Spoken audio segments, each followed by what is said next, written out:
Welcome to What If Sleepstorian, soft-spoken tales to slow the day's thoughts and carry you toward peaceful sleep. Before we begin, tell me where in the world you're listening from tonight. And, if you wish, what's on your mind? I read every note and love keeping quiet company across distances. If this brings you peace, a like and subscribe help me make more nightbound stories. Now, settle in, get comfortable, and breathe with me as we begin. The hearthstone radiates warmth against Samwise Gamgee's weathered palms, each crack in the ancient stone worn smooth by generations of hobbit hands seeking comfort. The scent of pipeweed mingles with lavender and chamomile drying from the rafters above, while somewhere beyond the round green door the Brandywine murmurs its eternal secrets to the willows. Sam shifts slightly in his favourite chair, the one that fits his frame like an old friend's embrace, and notices something peculiar about the firelight tonight. It dances not with its usual amber glow, but with threads of silver that seem to whisper of older stories that predate even the oldest oak in Hobbiton. "Rosie, love," he murmurs, his voice carrying the gentle cadence that has soothed their children to sleep countless times. "Have you ever noticed how the fire tells different tales when autumn settles deep?" Rosie Cotton Gamgee looks up from her needlework, her fingers still moving in the practiced rhythm of mending that connects her to generations of hobbit wives before her. The firelight catches the copper threads in her hair, transforming her into something both familiar and magical, a keeper of Hearthside wisdom in a world that measures time not in years but in seed times and harvests, in the turning of seasons and the stories passed from hand to hand like warm bread. "Different how, Sam?" she asks, though her eyes already hold that knowing glimmer that suggests she too has felt the peculiar quality of this particular evening. The third age of Middle-earth settles around them like a comfortable blanket, an era when the great deeds of kings and wizards have faded into the realm of distant memory, leaving space for smaller, more precious stories to flourish. Here in the Shire, where the green hills roll like sleeping giants under starlight, time moves to a different rhythm entirely. It flows with the patience of growing things, with the wisdom of those who understand that the most profound truths often hide in the simplest moments. Sam's garden beyond the window bears witness to this philosophy, each plant tended with the reverence of one who knows that coaxing life from soil is its own form of magic. The late tomatoes hang heavy on their vines, their red faces glowing like tiny suns in the moonlight, while the herb garden releases whispers of sage and thyme into the cooling air. Even the compost pile, humble though it may be, represents the hobbit understanding that endings are merely beginnings in disguise, that death feeds life in an endless gentle cycle. "Well," Sam begins, settling deeper into his chair with the deliberate comfort of one who has learned to savour peace after experiencing its absence. "It seems to me that fires in autumn remember things. They burn with the memory of logs that once were trees, and trees that once sheltered birds, and birds that once carried songs from distant lands. The cottage itself seems to lean in to listen, its oak beams creaking with the satisfied sigh of wood that has found its purpose. Built into the hillside in the traditional hobbit manner, the dwelling exists in harmony with the earth, rather than imposing upon it. The walls, curved and welcoming, are lined with shelves that hold not just books and pottery, but the accumulated treasures of a life well lived. Stones worn smooth by the Brandywine, pressed flowers from long ago summers, and carved wooden figures that their children once clutched during bedtime stories. This is the architecture of contentment, where every corner serves not just function, but comfort, where the very design whispers that life's greatest adventures often begin and end in the safety of home. The round windows glow like friendly eyes, their glass panes hand-blown by the craftsmen of Hobbiton, each slight imperfection a signature of human, or rather, hobbit, touch in a world increasingly dominated by the mechanical and precise. Rosie sets down her mending and moves to the kettle that perpetually simmers at the fire's edge, a tradition as old as the Shire itself. The tea she brews tonight carries hints of mint from their garden, honey from the hives that Sam tends with the same devotion he once gave to Master Frodo's affairs, and something else, a blend of herbs that her grandmother called dream tea, though none could say exactly what dreams it might inspire. "Then tell me," she says, settling into the chair beside him with the graceful economy of movement that comes from decades of shared domesticity. "What stories is our fire remembering tonight?" The question hangs in the air like incense, and for a moment the cottage falls into that particular quality of silence that precedes storytelling. It is not empty silence, but full silence, the kind that holds space for words yet to come, for wisdom waiting to unfold like flowers in the morning light. Outside, a barn owl calls to its mate with a voice that seems to echo from the very foundations of the world, while the wind in the eaves carries hints of distant rain. Sam takes a slow sip of his tea, feeling the warmth spread through his chest like liquid contentment. His hands, scarred from gardening and marked by the gentle violence of coaxing beauty from earth, wrap around the mug with the reverence of one who has learned never to take simple pleasures for granted. The ceramic, fired in the kilns of Bywater, bears the subtle irregularities that mark it as the work of hobbit hands. Functional yet beautiful, practical yet touched with artistry. "Well now," he begins, his voice taking on the ceremonial cadence of the born storyteller, "I reckon it remembers the tale of old Brandywine Took, him they called the Bullroarer, and how he won the Battle of the Green Fields not with sword or shield, but with something far more precious, the understanding that sometimes the smallest folk can move the largest obstacles." The fire crackles its approval, sending sparks up the chimney like tiny messengers carrying the story toward the stars. Each spark traces a brief arc of light before winking out, and in their dancing ascent one might glimpse the shadows of other stories, other times when the hearthlight served as beacon and sanctuary for those who valued peace over conquest, comfort over glory. Rosie settles back in her chair, her needlework forgotten for now, and lets her husband's voice carry her into that timeless space where past and present blur like watercolours in rain. This is the Hobbit way, to honour memory not with monuments of stone, but with the living preservation of story, passed from voice to voice like a flame that never dies but only changes hands. The tale Sam tells is not new to either of them. They have shared it countless times with their children, their neighbours, anyone who would listen during the long winter evenings when storytelling becomes as essential as bread and butter. But familiarity does not diminish its power. If anything, each retelling adds new layers, new nuances discovered in the comfortable repetition that marks the difference between entertainment and ritual. "Bandobras," Sam continues, his voice soft but carrying the authority of one who has seen enough of the world to know that heroism comes in many forms, wasn't the largest of the Tooks, nor the loudest, though that's saying something about a Took. But he had what his grandmother called the long sight, the ability to see not just what was, but what could be, if only someone had the courage to imagine it differently. The Battle of the Green Fields, as Sam tells it, becomes not a tale of violence, but of transformation, how the invading goblins, expecting to face the fury of armed resistance, instead encountered something they had no weapons to counter, the collective determination of a people who knew exactly what they were fighting for. Not for gold or territory, or the abstract concepts that drive larger folk to war, but for the right to tend their gardens in peace, to raise their children in safety, to preserve the gentle rhythms of life that the Shire represented.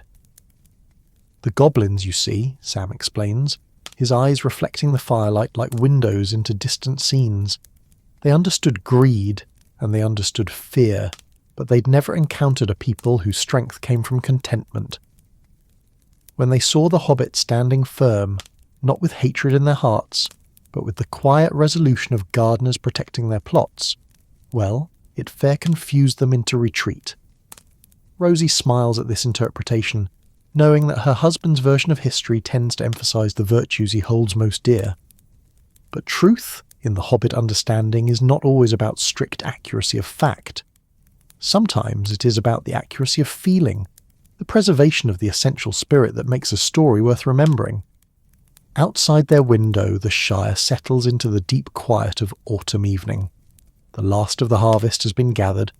The pantries are full of preserves and pickled vegetables, the cellars stocked with wheels of aging cheese that will improve throughout the long winter months.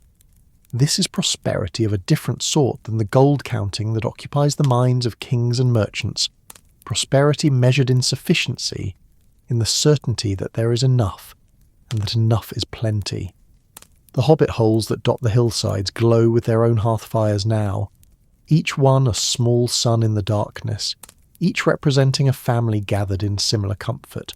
Some tell stories of their own, others share the day's gossip over cups of ale, while the eldest among them might sit in contemplative silence, watching the flames and remembering faces now gone to whatever lies beyond the grey havens. But that's not the end of Bandorborough's story, Sam continues, refilling their teacups with the unhurried grace of one who has learned that the best things in life cannot be rushed. After the battle, when the green fields were green again instead of trampled brown, he did something that nobody expected, not even his own family. He pauses here, as all good storytellers do, allowing anticipation to build like steam in the kettle. Rosie raises an eyebrow in theatrical curiosity, though she knows the tale as well as he does. This is part of the ritual, the call and response of shared narrative, where both teller and listener play their roles in keeping the story alive. He planted a garden, Sam announces with the satisfaction of one revealing a profound truth. Right there on the battlefield, he planted the first of what would become the memorial gardens that still bloom every spring in remembrance. Not a monument of stone that would weather and crumble, but a living memorial that would grow more beautiful with each passing year. The wisdom of this choice settles between them like a blessing. In a world where victory is usually marked by the building of tombs or the raising of statues, the idea of commemorating peace with growing things speaks to something deeper than memory. It speaks to hope, to the faith that life will always find ways to triumph over destruction. That's very like a hobbit, Rosie observes, her voice carrying the gentle pride of one who belongs to a people who measure their victories in harvests rather than conquests, to answer war with gardening. Aye, Sam agrees, his weathered face creasing into smile lines earned through decades of finding reasons for contentment. And they say that the roses Bandorbough planted there still bloom differently than any others in the Shire. They carry in their petals something of the courage that grew on that field, something that reminds the earth itself that peace is worth fighting for. The fire settles lower now, its flames growing more contemplative as the evening deepens. The light it casts seems to pulse with the rhythm of slow breathing, as if the hearth itself has joined the meditation that naturally accompanies good storytelling. The shadows on the walls become softer, more forgiving, transforming the familiar cottage into something dreamlike and eternal. This is when the boundary between waking and sleeping begins to blur, when stories become more than entertainment and approach the realm of prayer. The hobbits understand this threshold better than most. Their tales are not designed to excite but to soothe, not to stimulate but to comfort, carrying listeners gently toward the peaceful darkness where dreams wait with their own stories to tell. But speaking of gardens, Rosie says, her voice taking on the lilting quality that suggests another tale is stirring to life.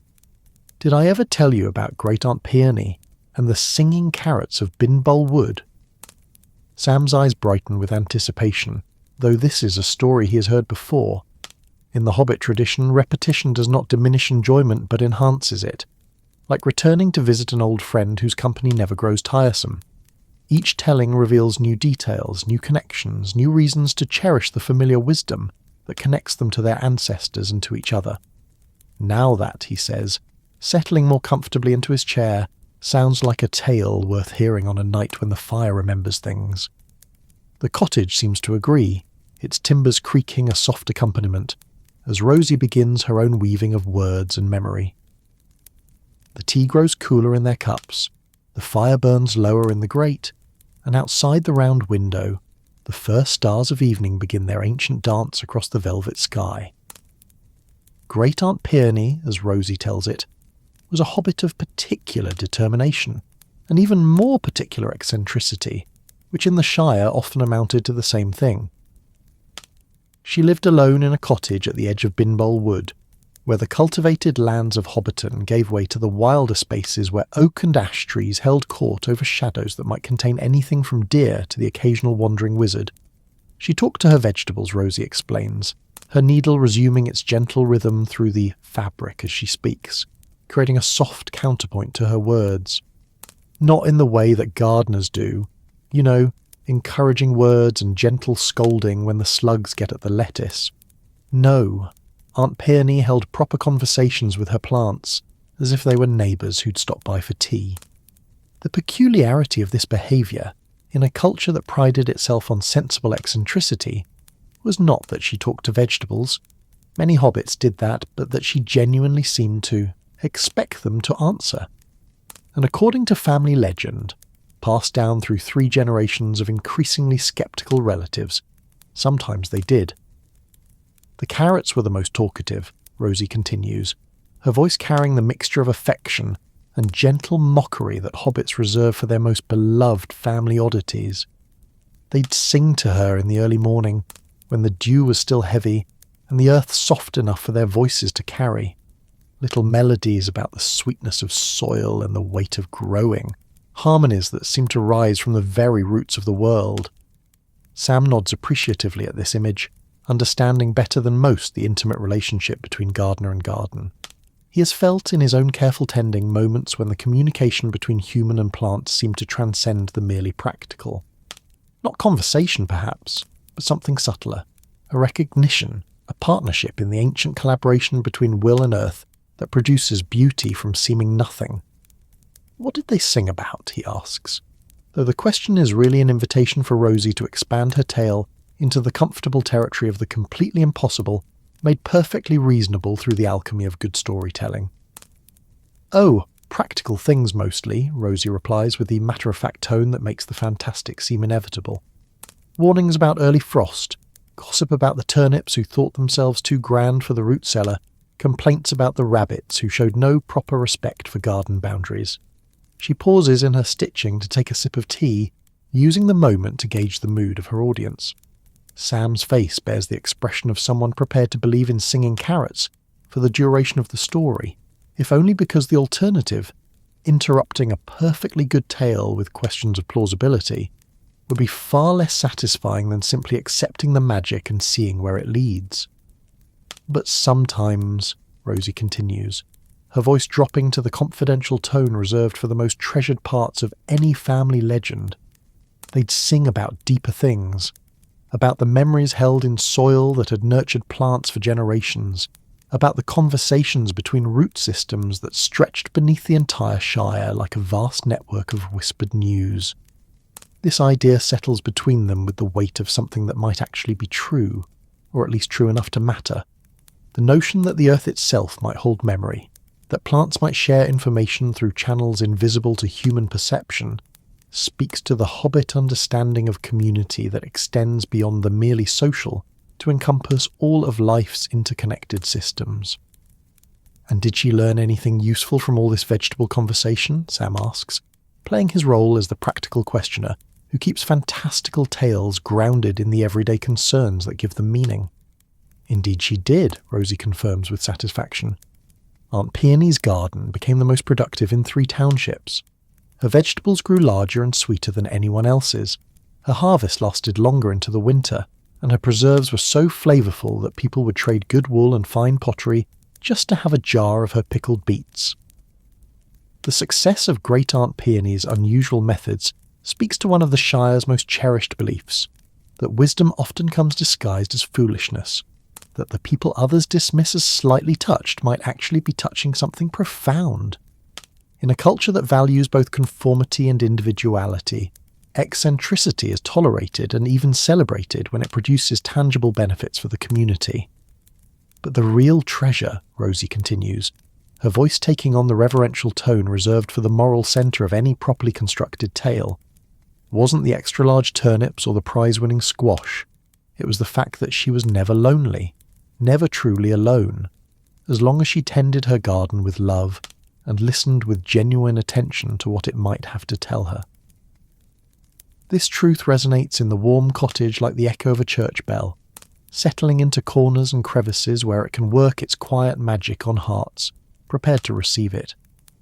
The idea that attention and care can transform ordinary relationships into something approaching communion speaks directly to the hobbit understanding of how meaning is created through the accumulation of small daily acts of devotion. The fire burns lower now, its flames more contemplative than dramatic, casting a softer light that seems to encourage reflection rather than excitement. The cottage settles deeper into evening's embrace, its rooms filling with the particular quiet that comes when day's work is done and night's peace beckons with promises of rest and dream. Outside, the Shire prepares for sleep in its own unhurried way. Children in distant hobbit holes are being tucked into beds with stories of their own, while their parents bank the fires and check the locks, performing the ritual domestic magic that keeps the small world safe for another night. The last late bloomers in gardens across the hillsides close their petals against the cooling air, while the night shift of owls and hedgehogs begins the quiet work of maintaining the balance between growing and dreaming. I've always wondered, Sam muses, staring into the red heart of the coals where tiny galaxies of spark and ember create their brief, beautiful lives, if maybe all gardens are a bit like Aunt Peie's, full of voices we just haven't learned to hear properly. It's a thought that transforms the simple act of gardening into something approaching mysticism, suggesting that the daily work of cultivation might be, at its deepest level, a form of conversation with forces larger and more ancient than human understanding. The idea that plants might have their own forms of consciousness, their own methods of communication, their own wisdom to share with those patient enough to listen, opens doors in the mind that lead to rooms full of wonder. Perhaps, Rosie agrees, her needlework creating tiny stars of thread against the dark fabric, each stitch a small act of creation that mirrors the larger patterns of growth and renewal that govern all life. Perhaps the whole world is full of conversations we're only just beginning to understand. The tea has grown cold in their cups, but neither moves to refresh it. This is the hour when comfort transcends the physical, when the warmth generated by shared story and mutual understanding creates its own climate of contentment. The cottage wraps around them like a promise of safety, its familiar creaks and sighs forming a lullaby older than memory. "Tell me about the Brandywine," Sam says quietly, his voice carrying the tone of one making a request for the most precious gift possible. Another story to bridge the space between waking and sleeping. Another thread in the tapestry of memory that connects them to the larger patterns of their world. Rosie's face brightens with the particular pleasure that comes from being asked to share knowledge that lies close to the heart. The Brandywine River, that ancient waterway that marks the eastern boundary of the Shire and connects the Hobbit lands to the wider world beyond, carries in its flowing waters the accumulated wisdom of countless seasons, countless stories, countless moments of beauty observed and preserved in the eternal memory of moving water. "Ah, the Brandywine," she begins, her voice taking on the rhythm of water over stones, the eternal cadence that underlies all tales of rivers and their secrets. Now there's a story that begins before the first hobbit ever thought to build a burrow or plant a garden, back in the days when the world was younger and magic flowed as freely as water from the mountains to the sea. The river, as Rosie tells it, serves as more than mere boundary or transportation route. It functions as the Shire's memory keeper, carrying in its current the stories of every generation that has lived along its banks. The water that flows past Hobbiton today carries traces of rain that fell on the same hills centuries ago, creating an unbroken connection between past and present that makes the river a kind of liquid library, preserving in its depths the accumulated experience of all who have ever drawn life from its flow.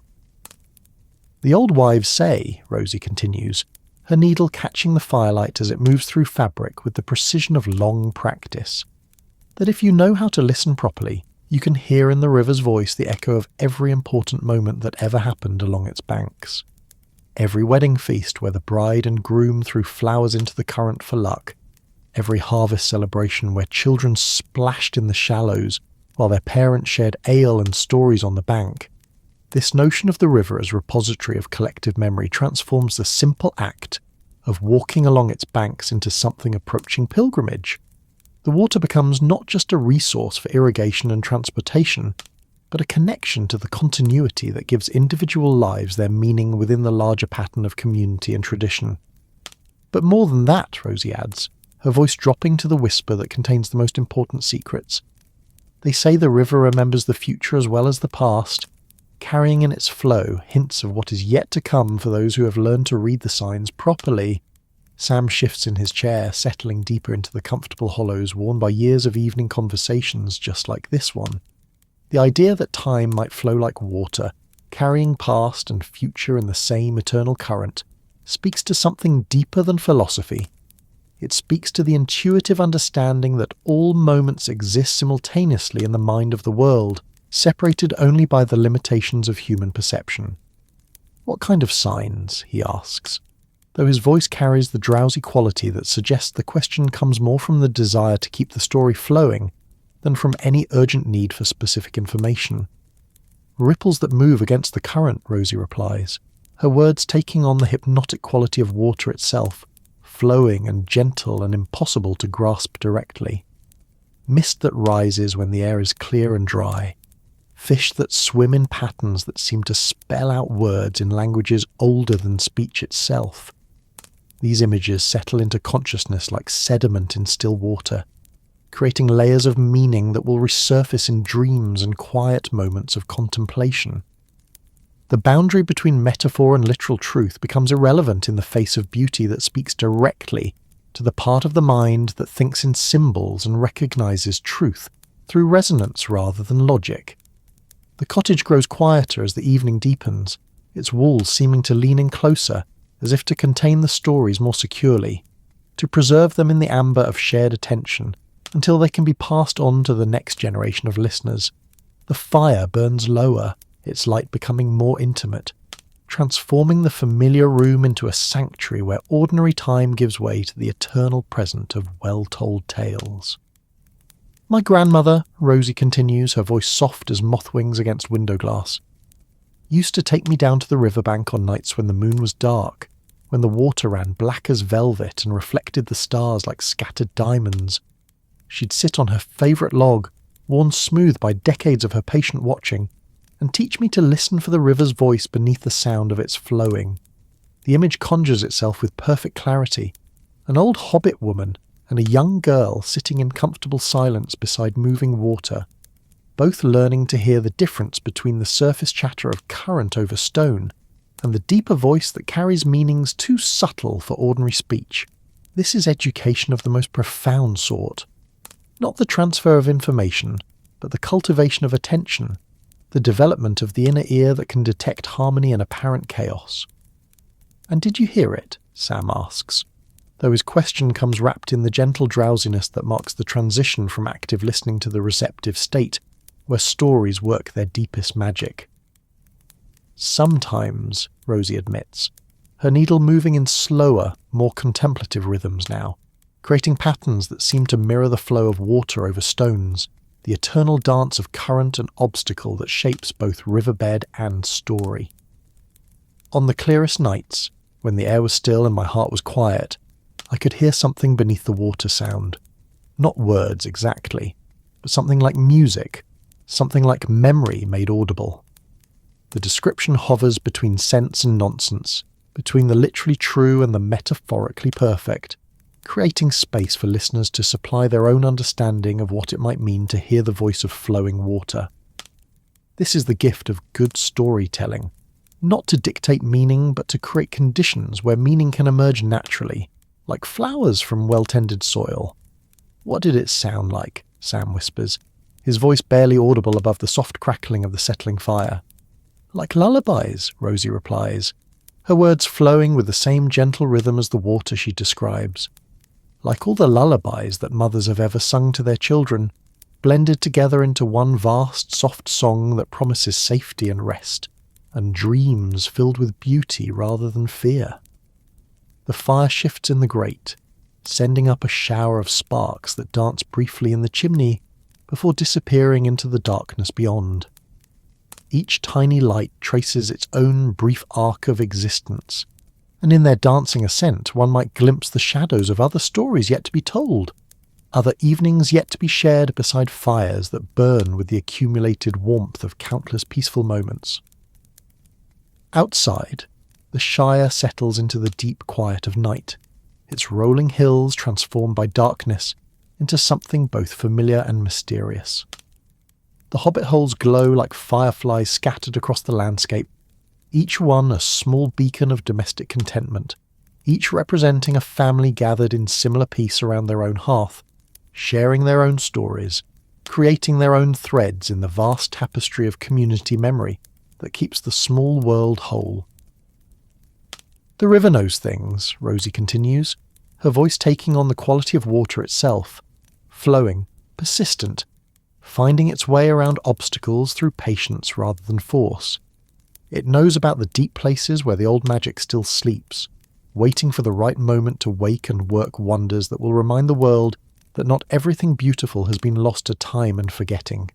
This suggestion of sleeping magic, of wonders waiting just beneath the surface of ordinary experience, transforms the familiar landscape of the Shire into something charged with possibility. The idea that ancient power might rest dormant in the depths of well-known places, not threatening or dangerous, but simply waiting for the proper moment of recognition, makes every walk along the river a potential adventure, every quiet moment beside flowing water an opportunity for discovery. Sometimes, Rosie adds, her needle catching the last strong light of the fire, as she creates patterns that seem to mirror the flow of stories through time. I think that's what we're doing here, in our cosy cottages with our gardens and our hearth fires. We're keeping the good magic alive through small daily acts of love and attention, feeding it with stories and care until the time comes when the world needs it most. The profundity of this observation settles between them like a blessing, transforming their quiet evening ritual into something approaching ceremony. The idea that ordinary domestic life might serve as a form of spiritual practice, that the simple act of tending home and garden and community might be a way of preserving forces that the larger world has forgotten how to value, gives weight and meaning to every small act of daily devotion. Sam nods slowly, understanding flowing through him like warmth from the fire. His own experience of tending gardens, of coaxing beauty from earth through patient attention and gentle care, suddenly reveals itself as part of a larger pattern of preservation and renewal that connects him to ancient rhythms of growth and rest, planting and harvest, telling and listening that keep the world in balance. That's why the stories matter so much, he says, his voice soft with the wonder of recognition. They're not just entertainment, they're the way we tend the invisible gardens, the way we keep the seeds of wonder and wisdom alive until they're needed. The fire burns lower still, its flames becoming more contemplative, less eager to dance and more content to glow with steady warmth. The cottage around them seems to pulse gently with contentment, its timbers creaking in rhythms that match the slow breathing of those approaching the threshold between waking and sleeping, between the day's tasks and the night's dreams. "Tell me one more," Sam requests, his voice carrying the drowsy quality that marks the transition from active listening to the receptive state, where stories work their most profound magic. "Tell me about the old Took, and the door that wouldn't stay shut." Rosie smiles, recognizing in this request the desire for a particular kind of story, one that will serve as a bridge between the conscious mind and the realm of dreams, carrying the listener gently across the boundary that separates daily awareness from the deeper currents of rest and restoration that flow through sleep like underground rivers. "Ah, the old Took," she begins, her voice taking on the ceremonial cadence reserved for tales that serve as doorways rather than mere entertainment. Now there was a hobbit who understood that sometimes the most important journeys begin with the courage to leave doors unlocked, to let the unexpected find its way into our carefully ordered lives. The old Took, as Rosie tells it, lived in the grandest burrow in all of Tuckborough, a dwelling so extensive and elaborate that visitors sometimes needed maps to find their way from the front door to the dining room. But despite its size and sophistication, the burrow had one peculiar characteristic that caused endless consternation among the old Took's more practically minded relatives. The back door simply refused to stay properly closed. No matter how carefully he latched it, Rosie explains, her needle moving in slower, more hypnotic rhythms now, creating patterns that seem to mirror the gentle persistence of doors that open themselves.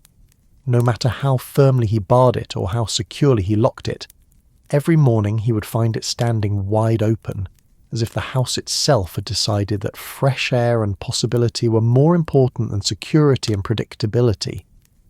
The image of this persistently opening door creates its own kind of magic, suggesting that some invitations cannot be refused, some opportunities cannot be locked out no matter how determinedly one tries to maintain control over the boundaries between inner and outer, known and unknown, safe and mysterious. His family worried. Of course, Rosie continues, her voice flowing with the gentle persistence of the door itself, opening and opening and opening again despite all efforts to keep it closed. They suggested new hinges, better locks, even moving to a different burrow entirely. But the old Took understood something that took them years to comprehend. The door wasn't broken. It was working exactly as doors are meant to work, as passages between one possibility and another. This interpretation of the stubborn door as functioning correctly rather than malfunctioning creates a gentle revolution in thinking, suggesting that what appears to be a problem might actually be an invitation. What seems like failure might actually be success of a different and more profound sort. What came through the door, Sam asks, though his question emerges from the drowsy state where curiosity blends with the deeper desire for stories that will carry him gently towards sleep. Wonders, Rosie replies simply, her voice soft as thistledown on evening air. Morning breezes that carried the scent of flowers from valleys no map had ever recorded. Birds with songs that seemed to contain melodies from music not yet composed. Sunlight that fell across his floor in patterns that looked almost like writing in a language older than words. Each image settles into consciousness like a blessing, creating layers of beauty that will resurface in dreams as memories of places that exist only in the country that lies between waking and sleeping. The boundary between the possible and the magical becomes irrelevant in the face of beauty that speaks directly to the part of the mind that recognizes truth through wonder rather than analysis. But more than that, Rosie adds, her words flowing like water over stones, smooth and persistent and impossible to resist. The open door brought him visitors he never could have imagined, travellers with stories that expanded his understanding of what the world contained, wanderers who carried news of marvels that existed just beyond the edges of ordinary experience. The fire burns lower, its light becoming more intimate and contemplative, transforming the familiar cottage into a sanctuary where the ordinary laws of time and space bend gently to accommodate the deeper rhythms of story and dream.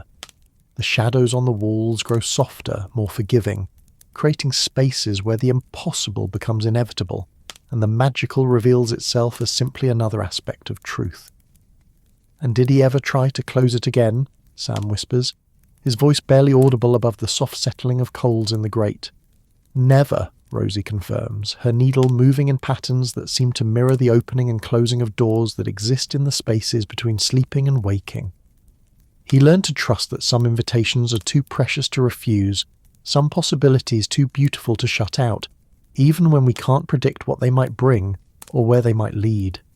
The story settles between them like a benediction, its meaning flowing beyond the literal into the realm where metaphor becomes more real than fact, where wisdom disguises itself as simple tale and works its transformation through beauty rather than argument. The cottage seems to breathe around them, its walls expanding and contracting gently with the rhythm of those approaching the threshold, where consciousness gives way to the deeper currents of rest and renewal. Outside, the Shire sleeps beneath a canopy of stars that seem closer tonight, as if drawn down by the weight of well-told stories and the gentle magnetism of contentment. The rolling hills breathe with the slow rhythm of earth at rest, while the Brandywine murmurs its eternal secrets to the willows that lean over its banks like grandmothers sharing whispered wisdom with their favourite grandchildren. Sam and Rosie sit in the comfortable silence that follows the completion of a perfect tale, their minds settling like silt in still water, thoughts becoming dreamlike and soft around the edges. The fire has burned down to a bed of glowing coals that pulse with warm light like the heart of some benevolent sleeping dragon, content to dream of gentle flames rather than blazing glory. "I should bank the fire," Sam murmurs, though his voice carries no urgency, no real intention of disturbing the peaceful lethargy that has settled over them like a blanket woven from starlight and satisfaction.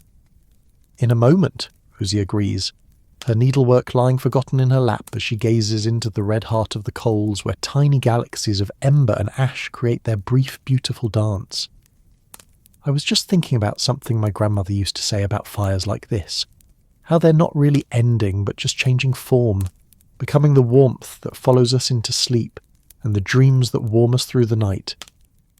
The profundity of this observation transforms the simple, domestic task of banking a fire into something approaching ritual, a recognition that every ending contains within it the seeds of new beginning. Every rest prepares the ground for fresh growth. This is the Hobbit understanding of cycles, not as repetitive drudgery, but as the spiral dance that carries life forward through endless variations on themes of renewal and rest. The cottage settles deeper into evening's embrace, its rooms filled with the particular quality of peace that comes when day's work is done and night's rest beckons with promises of restoration and dream. Every creak of settling timber, every soft sigh of cooling stone, every gentle whisper of air through the eaves speaks of home in its most essential form, not just shelter from the weather, but sanctuary for the soul. "Do you remember," Rosie asks, her voice soft as moth wings against window glass, "when we were children, how the world seemed so much larger then? How every hill might hide a kingdom, every wood might contain an adventure waiting to unfold?" Sam nods slowly, understanding flowing through him like honey through warm bread. The memories she evokes carry the particular poignancy that accompanies the recognition of innocence preserved rather than lost. For while their bodies have grown larger and their responsibilities more complex, the essential capacity for wonder remains intact, merely transformed from the eager anticipation of childhood into the deeper appreciation of those who have learned to find magic in the everyday. "I think," he says, his words coming slowly, thoughtfully, like wine carefully aged in oak barrels, that maybe the world hasn't grown smaller at all. Maybe we've just learned to see the adventures that were always there, hiding in plain sight in our gardens and our kitchens and our quiet conversations by the fire. This insight settles between them like a gift, transforming their modest cottage into a palace, their simple evening ritual into an expedition of discovery that rivals any quest for distant treasure. The idea that domestic life might contain its own forms of adventure, its own opportunities for heroism, its own rewards for courage and dedication, makes every act of daily care a potential triumph. "Like tonight," Rosie agrees, her voice carrying the wonder of one recognizing magic in the very act of recognition itself. "Here we sit in our familiar chairs, telling stories we've heard 100 times before, and yet somehow we're travelling to places we've never been, discovering truths we never quite understood in exactly this way." The fire shifts in the grate, sending up a final shower of sparks that dance briefly in the chimney, before disappearing into the vast darkness beyond. Each tiny light traces its own brief arc of existence, and in their dancing ascent one might glimpse the shapes of other stories yet to be told, other evenings yet to be shared beside fires that burn with the accumulated warmth of countless peaceful moments. "Perhaps," Sam suggests, his voice taking on the drowsy quality that marks the transition from active conversation to the receptive state where thoughts become dreams, and dreams become the foundation for tomorrow's possibilities. Perhaps that's what stories are really for, not to take us away from where we are, but to help us understand how extraordinary where we are really is. The cottage breathes around them, its familiar walls expanding and contracting gently, with the rhythm of those approaching the threshold where consciousness gives way to the deeper currents of rest and renewal. The round windows glow softly in the darkness, like friendly eyes watching over the sleeping Shire, while the last late bloomers in the garden release their perfume into the cooling air, a final gift from day to night. Rosie sets aside her needlework and rises from her chair with the graceful economy of movement that comes from decades of shared domesticity. She moves to the window and gazes out at the star-scattered landscape, where other hobbit holes dot the hillsides like scattered coins of light, each representing a family gathered in similar peace around their own hearth. "Look," she whispers, her voice filled with the gentle awe that never quite fades, no matter how many times one witnesses the nightly transformation of the familiar into the magical. Every light is a story, every window a doorway into some other family's evening of contentment. Sam joins her at the window, and together they stand in comfortable silence, witnesses to the vast network of interconnected peace that makes the Shire not just a place but a way of being in the world. The rolling hills spread before them like a patchwork quilt sewn from moonlight and shadow, each fold and valley holding its own collection of quiet lives, its own treasures of memory and tradition.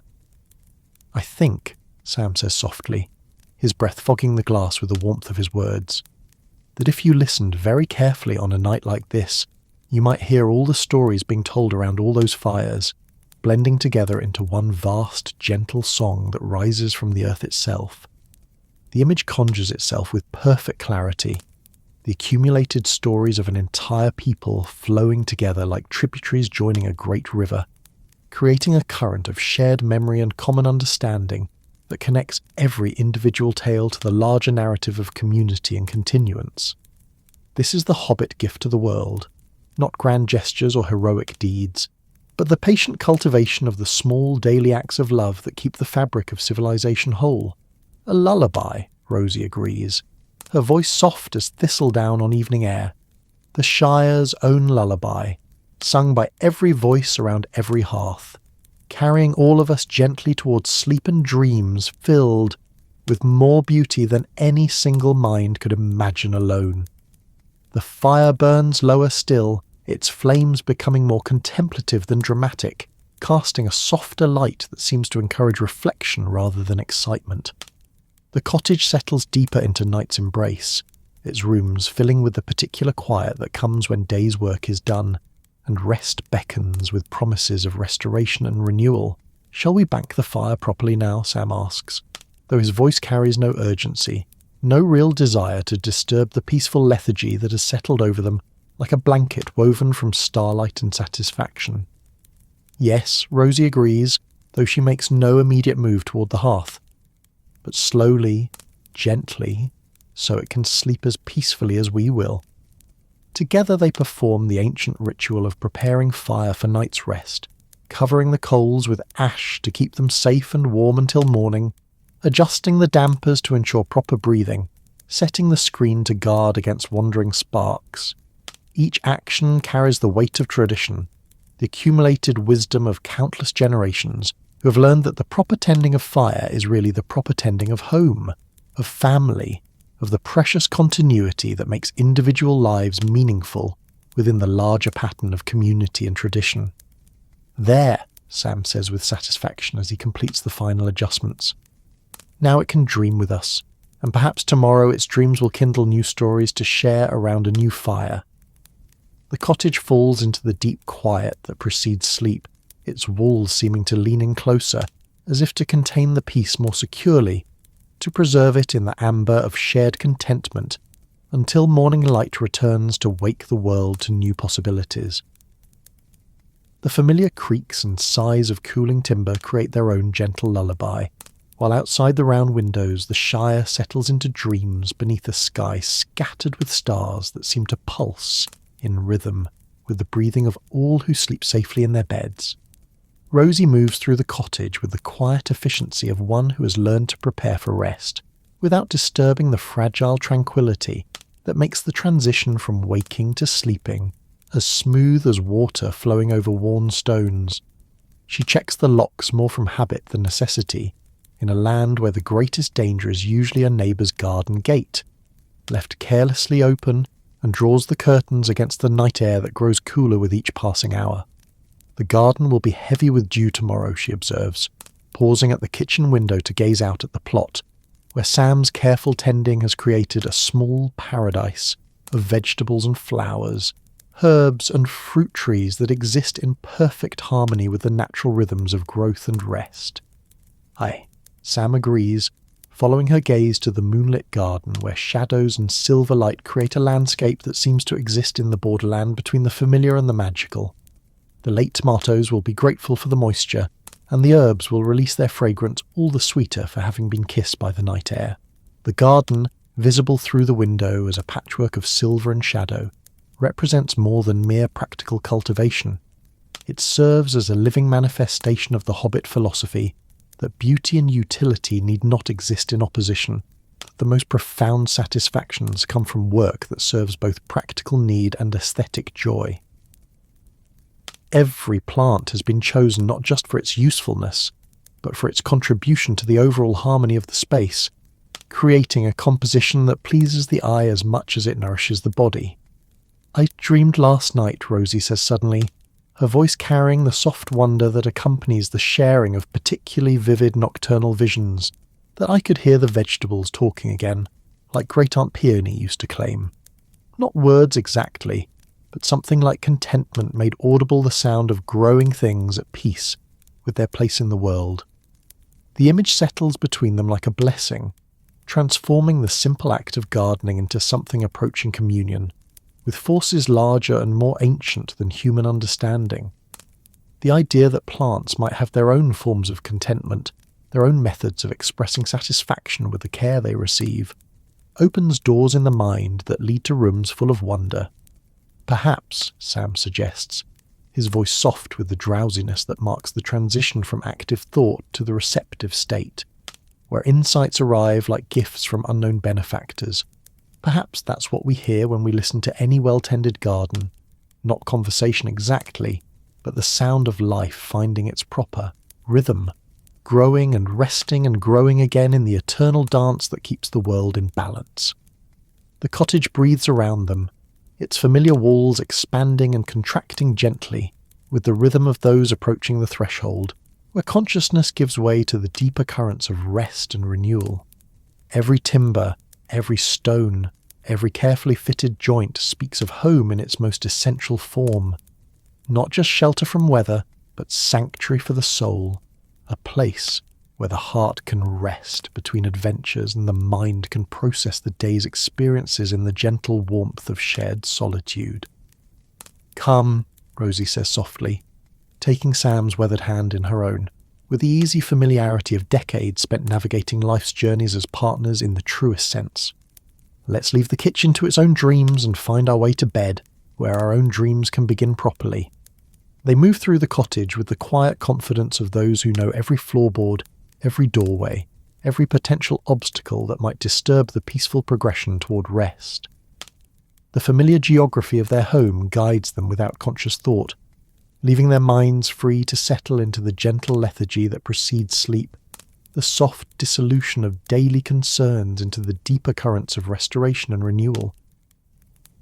The bedroom welcomes them with its own particular atmosphere of comfort and safety, its walls lined with treasures accumulated over years of shared life, pressed flowers from long-ago walks, carved wooden figures that their children once cherished, books whose pages have been turned by countless evenings of reading aloud before the small fire that warms this most intimate of spaces. "Listen," Sam whispers as they settle into the familiar comfort of their bed, its feather mattress and hand-sewn quilts creating a nest of warmth that seems to embrace them like the arms of the earth itself. Can you hear it? The Shire sleeping, all safe and peaceful beneath the stars. Indeed, the night air carries sounds that speak of a world at rest, the gentle murmur of the Brandywine flowing past gardens and meadows, the soft whisper of wind through oak leaves that have begun their slow transformation toward autumn's golden glory. The distant call of an owl conducting its nightly business with the patient efficiency of one who understands that darkness has its own forms of beauty. "I can hear it," Rosie confirms, her voice already softened by the approach of sleep, already beginning to blend with the gentle sounds that surround them like a lullaby composed by the earth itself. It sounds like contentment, like a world that knows exactly what it is and finds that knowledge sufficient. The profundity of this observation settles over them like a benediction, transforming their simple bedroom into a sanctuary where the most important truths reveal themselves, not through argument or analysis, but through the simple recognition of beauty in its most essential form. The idea that peace might be not just the absence of conflict, but the presence of deep, abiding satisfaction with the way things are creates its own form of magic. "Tomorrow," Sam murmurs, his words coming slowly now, separated by longer and longer pauses as sleep claims territory in his consciousness. "We'll tend the garden again, and share the day's stories by the fire again, and find new reasons to appreciate the way our small world holds all the adventure anyone could ever need." "Tomorrow," Rosie agrees, her voice becoming more breath than sound, more dream than waking thought. "And tomorrow after that, and all the tomorrows that stretch ahead like a path through a garden where every step reveals some new beauty waiting to be discovered." The cottage settles into the deepest quiet of night, its rooms filled with the peaceful breathing of those who have learned to find in sleep not an escape from life, but its natural completion, the necessary rest that makes morning's renewal possible. The fire in the main room glows softly behind its screen, dreaming perhaps of tomorrow's flames, while outside the round windows the Shire sleeps beneath stars that seem to pulse in rhythm with the breathing of all who rest safely in their beds. And in this moment, suspended between the day's final conscious thoughts and the night's first dreams, Sam and Rosie join their own peaceful breathing to the vast, gentle symphony of a world at rest, a world where stories flow like water from one generation to the next, where wisdom disguises itself as simple tale, and where the most profound adventures begin and end in the safety of home, beside fires that burn with the accumulated warmth of countless evenings spent in the company of love and the communion of shared wonder. The stars wheel overhead in their ancient patterns, carrying in their light the promise that morning will come again, bringing with it new opportunities for small kindnesses and quiet courage, new chances to tend. The gardens both visible and invisible that keep the world's beauty alive. But for now, in this perfect moment of transition between waking and sleeping, between story and dream, between the day that was and the day that will be, there is only peace. The deep abiding peace that comes from knowing that some things endure beyond the reach of time and change, preserved not in monuments of stone, but in the living memory of those who understand that the most important treasures are the ones we create together, one story at a time, one shared evening at a time, one act of love at a time. The Shire sleeps, and in its sleeping dreams of waking. The fire dreams of tomorrow's flames. The garden dreams of morning dew and the gentle hands that will tend it when the sun returns. And Sam and Rosie, safe in their bed, surrounded by the accumulated treasures of a life well lived, add their own peaceful dreams to the vast collection of hopes and memories that make their small corner of the world not just a place to live, but a place worth loving, worth protecting, worth passing on to those who will come after to continue the eternal work of keeping beauty alive in a world that sometimes forgets to look for it in the quiet corners where it grows most freely. In the end, this is what the stories are for, not to take us away from where we are, but to help us understand how extraordinary where we are really is. Not to promise us adventure in distant lands, but to reveal the adventures that wait in our own gardens, our own kitchens, our own quiet evenings by the fire, where love and memory and hope combine to create something more precious than all the treasures in all the hidden kingdoms of the world. The Shire's Hearthside tales continue, whispered now by the wind in the eaves, murmured by the water flowing past sleeping gardens, carried in the dreams of all who rest beneath the stars that watch over this small, perfect world, where the greatest magic is the magic of home, and the greatest adventure is the adventure of learning to see the wonders that surround us every day, waiting patiently for hearts wise enough to recognize them, and voices gentle enough to preserve them in the amber of story, where they can live forever in the minds and hearts of all who understand that some things are too beautiful to lose, too precious to forget, too important to let pass without celebration. And so the stories flow on, like the Brandywine itself, carrying the wisdom of one generation to the next, ensuring that the Shire's greatest treasures, its peace, its contentment, its understanding that small lives lived with love, can contain all the adventure any heart could desire, will endure as long as there are fires to gather round and voices to speak the words that keep the magic alive. But the night is not yet ready to release its hold on storytelling, and in the comfortable darkness of their bedroom, with the gentle sounds of the sleeping Shire flowing through the open window like a lullaby composed by the earth itself, Sam finds himself remembering another tale, one that his own grandfather used to tell during the longest nights of winter, when the snow lay deep over the hills and the fires burned brightest against the cold. "Rosie," he whispers softly, his voice barely disturbing the peaceful quiet that surrounds them like a blessing. "Are you still awake enough for one more story?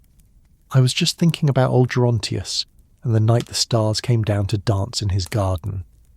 Rosie shifts slightly in the comfortable nest of their bed, her breathing still carrying the rhythm of consciousness, though her voice comes softened by the approach of sleep. "The old Took's grandfather," she murmurs, her words floating between waking and dreaming like mist over the Brandywine at dawn. "Oh, Sam, I haven't heard that tale in years. Please tell it again." The cottage settles deeper into night's embrace as Sam begins this final story, his voice taking on the ceremonial cadence reserved for tales that serve as bridges between the world of waking concerns and the realm of dreams where anything becomes possible. Outside, the Shire breathes with the slow rhythm of earth at rest, while the stars themselves seem to lean closer, as if eager to hear their own story retold in the gentle warmth of domestic comfort, old Gerontius.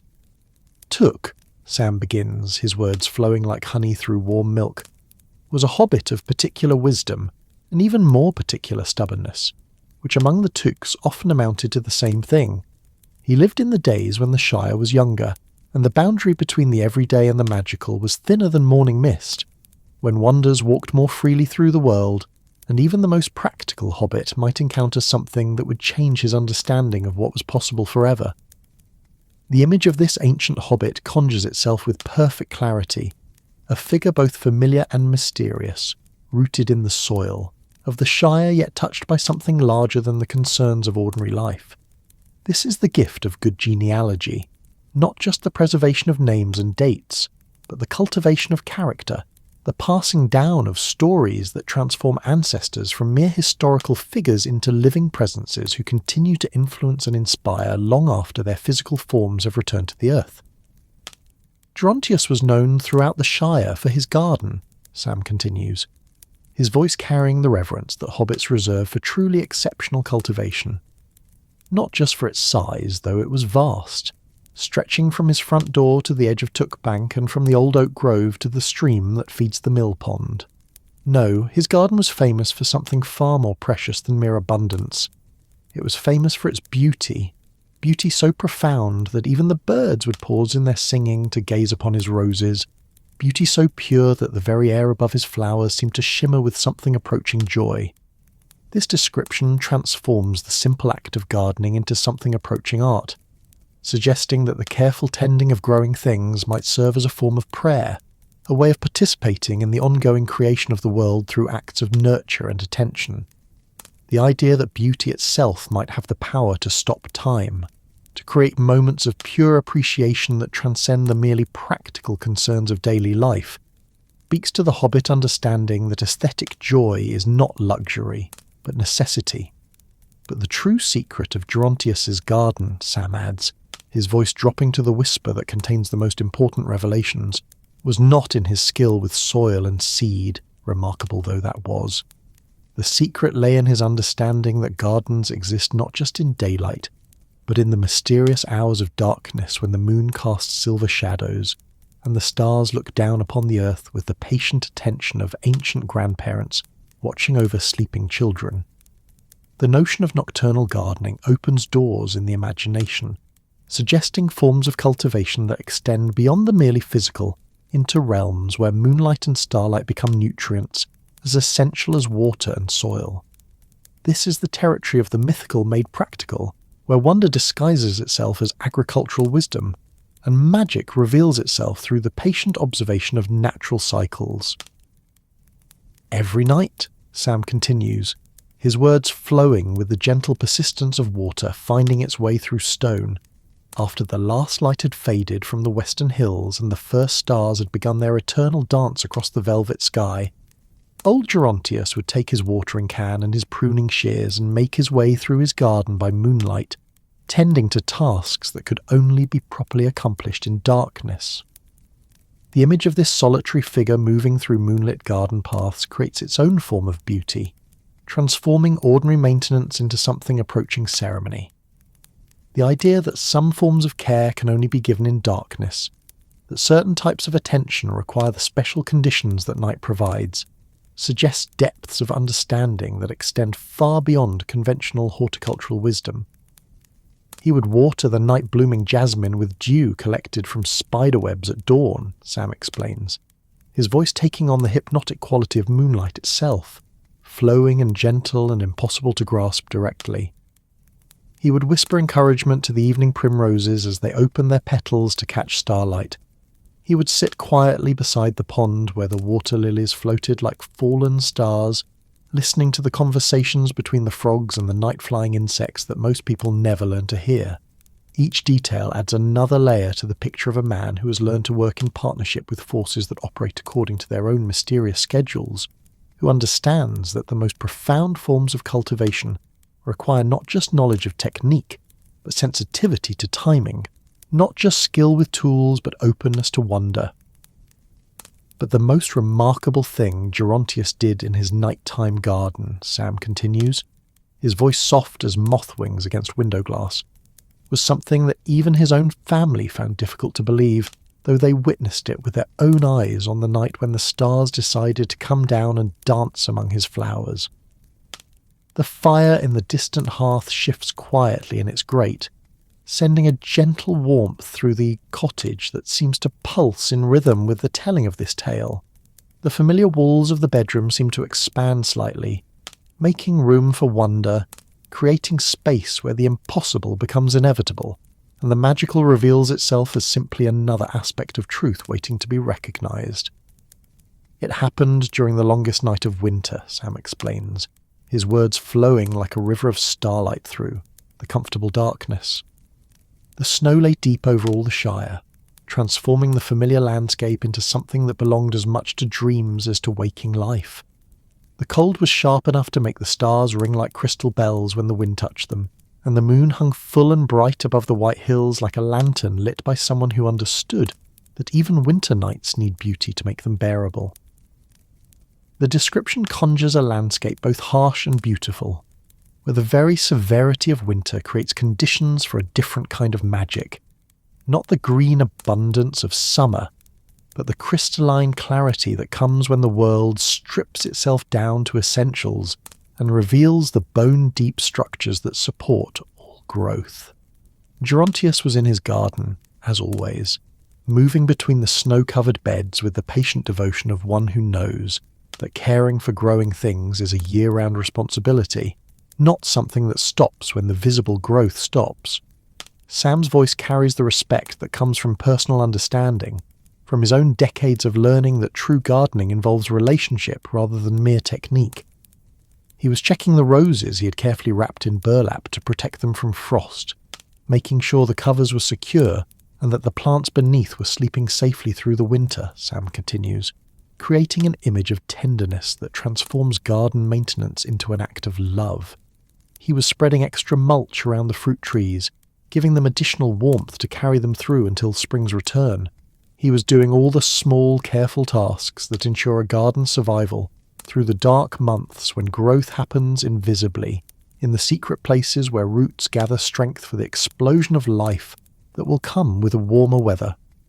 The cottage breathes around them as Sam pauses, allowing the image to settle into consciousness like snow accumulating on branches, slowly, gently, creating its own form of beauty through the patient accretion of small, perfect details. And then, Sam continues, his voice taking on the quality of wonder that marks the moment when ordinary story transforms into something approaching myth. something began to happen that Gerontius had never seen before, something so beautiful and so impossible that at first he thought he might be dreaming, even though he stood wide awake in the crystal-clear air of the winter night. Rosie's breathing has settled into the deeper rhythm of approaching sleep, but her silence carries the quality of attention that suggests she is following every word, allowing the story to weave itself into the fabric of her dreams, where it will continue to work its gentle magic long after the telling is complete. "The stars," Sam whispers, his voice soft as snowflakes settling on still water, began to move. The simple statement carries the weight of revolution, suggesting a moment when the fixed points of reference that anchor ordinary understanding begin to shift, revealing that what appears solid and permanent might actually be far more fluid and responsive than everyday experience suggests. Not the normal movement of the stellar dance that carries the constellations across the sky in their stately progression from east to west, Sam explains, his words flowing with the patience of one who understands that the most important truths require careful preparation before they can be properly received. This was something entirely different. Individual stars detaching themselves from their usual positions and beginning a slow, graceful descent toward the earth below. The image creates its own form of magic, transforming the familiar night sky into something alive and responsive, capable of participating in earthly affairs through acts of beauty that bridge the gap between heaven and ground. The idea that stars might choose to leave their appointed places speaks to a universe far more intimate and interactive than the mechanical clockwork that sometimes passes for cosmic understanding. One by one, like silver tears of joy falling from the face of the night itself, the stars came down, Sam continues, his voice taking on the rhythm of falling light, gentle and persistent and impossible to resist. They descended slowly, gracefully, trailing threads of luminescence that connected them to their places in the sky, like silver cords that would allow them to return when their earthly dance was complete. The cottage settles deeper into the embrace of night as this impossible vision unfolds, its walls seeming to breathe with the rhythm of cosmic wonder, made manifest in the intimate space of domestic storytelling. The familiar bedroom becomes a vessel for containing infinite beauty, a sanctuary where the most profound mysteries can be examined in the gentle light of love and shared understanding. Gerontius stood transfixed, Sam continues, his words painting pictures that exist somewhere between memory and dream, between the possible and the purely magical. He watched as star after star settled into his garden like luminous birds choosing their favourite perches, transforming his carefully tended beds into something that existed halfway between earth and heaven. The image of stars choosing to rest among familiar flowers creates a vision of harmony that speaks to the deepest longings of the gardener's heart, the desire to create spaces so beautiful, so perfectly attuned to the natural order, that even cosmic forces recognize them as worthy of special attention. They perched on his rose bushes like blooms made of light itself, Sam explains, his voice soft with wonder at the vision he creates with words. They nestled among his herb gardens, releasing fragrances that had never existed on Earth before, the scent of starlight mixed with lavender, the perfume of cosmic distance blended with the homely comfort of sage and thyme. Each detail adds another layer to the impossible beauty of the scene, creating a sensory experience that transcends the merely visual to engage every aspect of perception. The idea that starlight might have its own fragrance, that cosmic phenomena might blend with earthly herbs to create new forms of beauty, opens territories of wonder that stretch far beyond the boundaries of ordinary experience. But the most miraculous moment, Sam continues, his voice dropping to the whisper that contains the heart of every story worth telling, came when the stars began to dance. The fire in the distant hearth pulses gently, its light seeming to respond to the rhythm of the tale, while outside the round windows the actual stars seem to shine more brightly, as if eager to participate in their own story being retold in the warmth of domestic comfort. At first it was just a gentle swaying, Sam explains, his words flowing like music made visible, like poetry transformed into movement. The stars that had settled among the flowers began to pulse and shimmer with a rhythm that seemed to come from the very heartbeat of the earth itself. Then slowly, gracefully, they began to lift and spin, creating patterns of light that wrote themselves across the garden in letters made of luminescence. The vision of dancing starlight creates its own choreography in the mind, suggesting forms of beauty that exist beyond the reach of ordinary description, yet somehow become perfectly clear through the alchemy of story well told. This is the gift of imagination working in partnership with language, the ability to make the impossible seem not just believable, but inevitable. They danced the story of seasons, Sam continues, his voice taking on the rhythm of the cosmic ballet he describes. Their movements traced the path of spring's return, the abundance of summer's growth, the grateful harvest of autumn's bounty, and the peaceful rest of winter's sleep.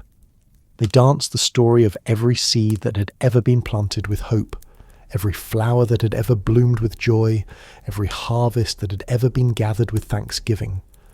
The dance becomes a form of communication that transcends words, a language of light and movement that speaks directly to the heart's understanding of what gardens represent in the larger pattern of existence.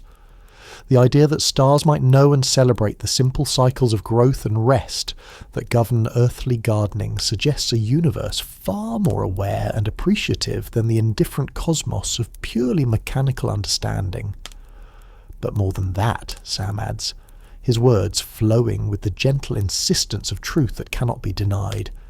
They dance the story of every gardener who had ever worked with love, every person who had ever understood that tending growing things is really a form of partnership with forces larger and more mysterious than human comprehension can grasp. The cottage breathes with the rhythm of this cosmic recognition, its familiar walls expanding to contain the infinite beauty of a universe that notices and celebrates the small acts of devotion that keep the world's beauty alive. The bedroom becomes a temple where the most profound mysteries reveal themselves through the simple act of sharing stories that carry truth disguised as wonder. Gerontius watched until dawn began to silver the eastern hills, Sam continues, his voice soft with the exhaustion that comes from witnessing beauty too profound for ordinary consciousness to contain easily.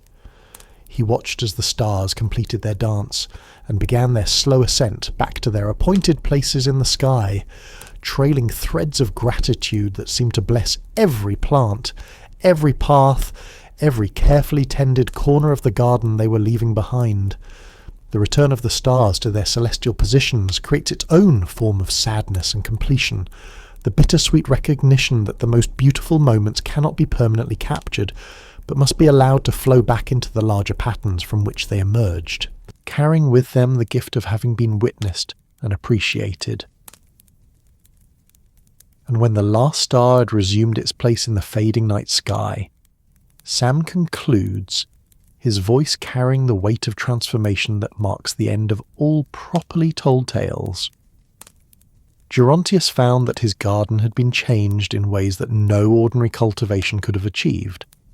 The promise of lasting transformation speaks to every gardener's deepest hope that the work of tending and caring might result in something that transcends the merely practical, to become a form of participation in the ongoing creation of beauty in the world. From that night forward, Sam explains, his words flowing with the satisfaction of story, reaching its proper conclusion, every flower that bloomed in Gerontius's garden carried within its petals a trace of starlight, a shimmer of cosmic beauty that reminded all who saw them that the boundary between heaven and earth is far thinner than most people suppose.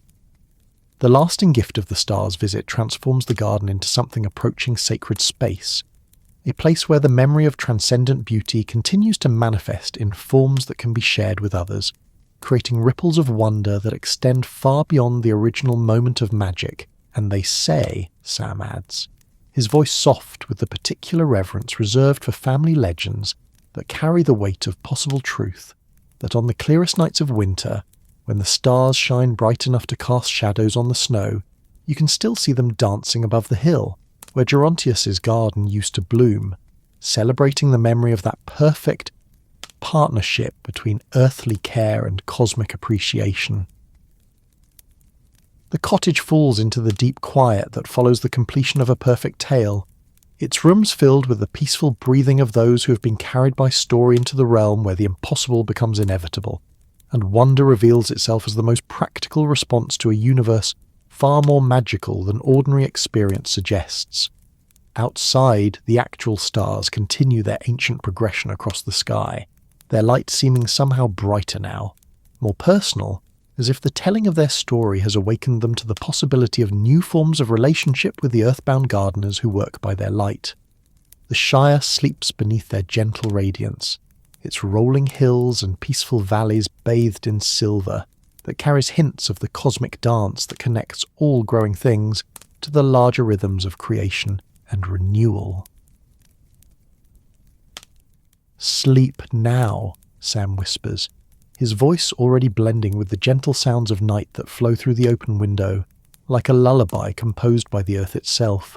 Sleep and dream of gardens where starlight blooms like flowers, where the boundary between heaven and earth dissolves in the face of beauty too profound for anything but wonder.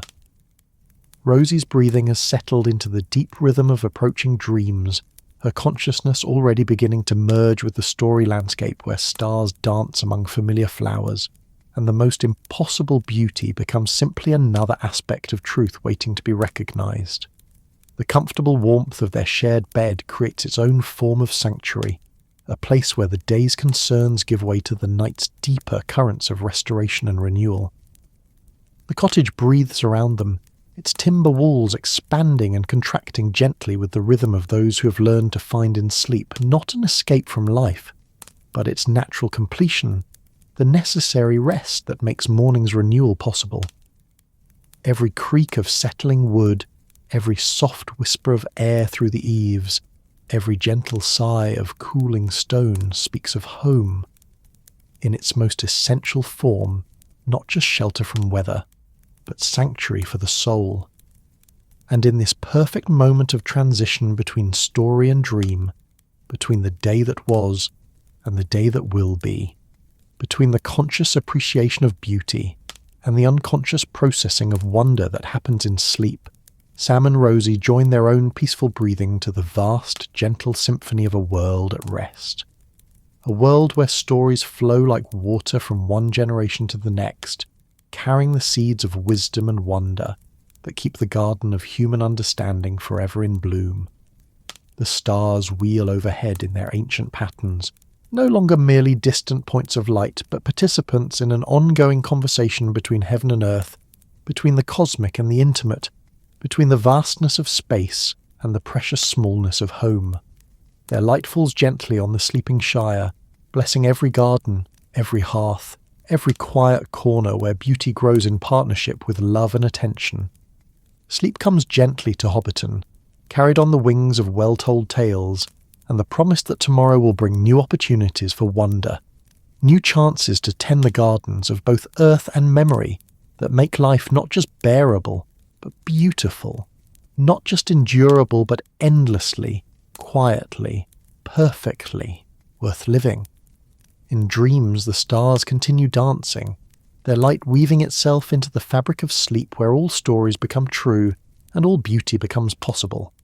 The garden of night blooms with flowers made of starlight and memory, while the Brandywine murmurs its eternal secrets to anyone wise enough to listen with the heart rather than merely the ears.